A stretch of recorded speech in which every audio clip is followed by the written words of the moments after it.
Men Siposhka.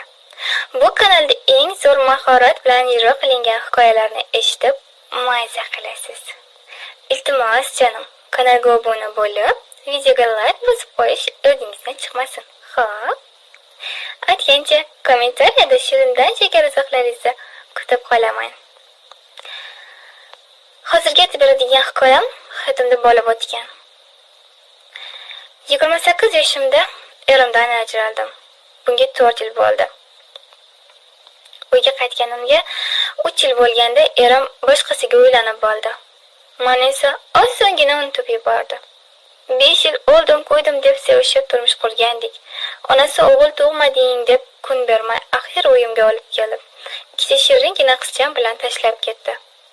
Shu vaqt ichida erim faqatgina 3 marta qizlarimni ko'rgani keldi. Meni so'ramaydi. Erim o'ylangan, kuni to'y rosa yig'ladim. Xastalanib yotib qoldim. Qizlarimga kenja ukam Mansur o'zi qarab, tuzalgunimcha ularni oq yuvib, oq taradi. Ukam menga ham, qizlarimga ham juda ham mehribon. Endi mana yaxshi ko'rdim. Xullas, erimga achchiq qilib, men ham erga tegmoqchi bo'ldim. Ammo qizlarimni begona erkak qo'liga topshirishga ko'nglim bo'lmaydi. Ammo o'zim erkak taftini zo'r bo'lib qiynalib yurdim. Ko'chada qomatimga qiziqib gap otgan yigitlar va erkaklarni gap so'ziga sir bermasam-da yonardi. Chidolmay uyga kelib rosa yig'lardim. Shunda kunlarning birida ishdan uyga qaytayotganimda ukamdan 2 yosh kichikroq bir bola hamon xaxalab kulib yubordim. Vorzuga ayb yo'q. Biroz kuchsiz o'ylanib xotizni o'sha joyini yalab yuraverasiz dedim. Va yo'limda davom etdim. Lekin o'sha yigitchani gapi qulog'imda sira ketmas. Nahotki shu 15 yashar go'dak ham sikishga o'ylasa. Unda ham ukam ham katta yigit bo'lib qolibdi-da deb o'zimga o'yladim. Ertasiga ishga qizlar bilan valaqlashib o'tirib, bosh vrachni qaysidir bemorga kishitib qoldim.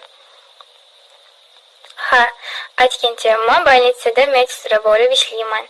Xullas, gap o'rtasida toza spirt 100 gramdan ichamiz deb oramizdagi ikkita rus mitiska 500 gram toza spirt olib kelishdi.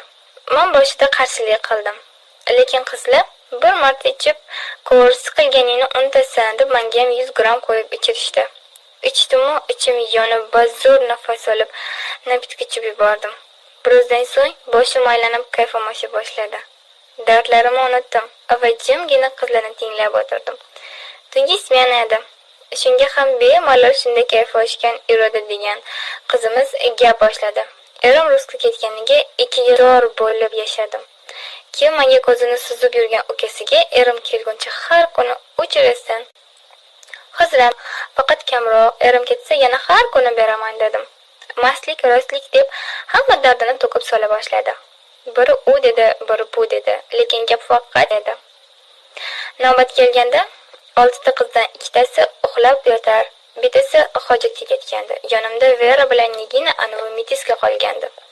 Men to'g'ri kelgani bilan har qanaqa odamga singman-u, Vera esa unday bo'lsa yana ham yaxshi. Kelishgangina ukang bor edi. Men jinnimasan dedim. U nima qildi? Ukang ham ko'zini ochasan dedi. Nima qildi? Lekin bu gapga meni jahlim chiqdi. Meni ukam, meni jigarim, Verasa, chu ukam bo'lsa baribir erkak ham holida. Mana men yigitim tashlab ketganda 15 yashar ukam Valodyani aldabman. Hozirgacha parazit sevib qolgan o'lgudek, lekin o'zim ham uni yoqtiraman. Ayniqsa yo'g'on bo'lib ketaman. Bu gaplarni eshitib kayfim o'chib ketdi. Rangim oqarib, ichim g'alati bo'lib ketdi. Vera buni ko'rib, "Namuncha buzraysan? Nima? Meni bilmaysanmi? Bu ishi nomi shunaqa." Ha deb o'ylamasdan ukini sinab ko'r. Men qanday qilib nimaga sinayman? Vera, nimaga bo'lardi?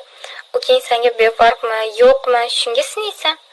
Ertaga uyga borib, kaltaroq badiningga yop pishadigan biror nima ki, manavi ko'rsatish oyoqlaringni ko'rsatib, unga qizlar, ayollar haqida savol ber, uni kuzat. Agar seni xohlab yurgan bo'lsa. Seni qomatingni ko'rib, men u uxlashga yotdi. Mana esa ertalabgacha ko'zimga uyqu kelmadi. O'tirdim. Uyga kelib verarkan gaplarni biroz o'yladim. Axir qanday qilib o'z ukamni tegidimi? Axir bir qorindan talashib tushganmiz-ku. Lekin nima qilay? Ammo kundan kunga battar yonib azob beryapti-ku.